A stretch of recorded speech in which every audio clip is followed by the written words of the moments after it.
You have someone who has not only spoken a word, but sent the word, Jesus Christ. You have someone who has spoken words of high value to you. You're a priest. You're holy. You have someone who's spoken words of a special future for you. If I didn't know that we had the hope of heaven, I don't know that I would have hope.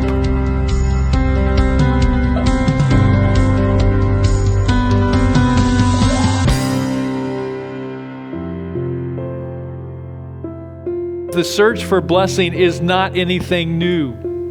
It's repeated over and over throughout history, and even in the Old Testament with one more example. The example of someone who you know in the Old Testament by the name of Esau. For sons or daughters in biblical times, receiving the father's blessing was a momentous event. But the blessing in that day was more than just money, it was personal. It was words and actions that communicated a feeling of genuine acceptance and worth. There are 5 keys to the gift of blessing, 5 keys to giving your child something better than money, 5 keys to giving your child the gift of the Old Testament blessing, or of living a life that blesses. They are something we can give every one of our children and grandchildren and everyone else that we love every day. The first key of giving our children and grandchildren the gift of blessing, or of living a life that blesses every day, is meaningful touch.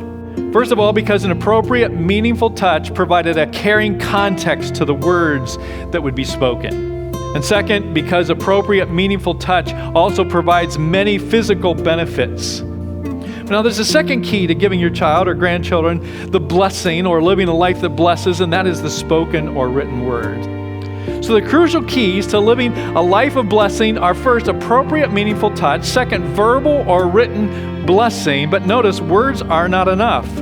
To live a life of blessing, they must be words that communicate that the person you're talking to is valuable, is of high value or worth. That's the third thing. Speaking words that attach high value or worth.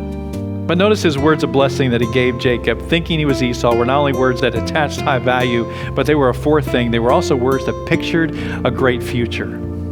They were words that pictured a special future for him. That's the fourth key of living a life that blesses. It's speaking words that picture a special future to our children and grandchildren. And I love that, because what he does is he predicts a special future for his son.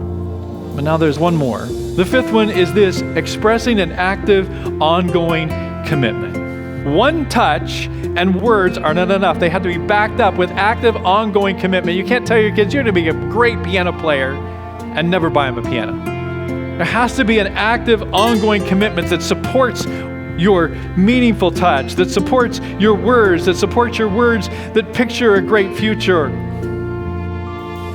If there's ever anything that we need to do to live a life that blesses, especially for our children and grandchildren today, this is it.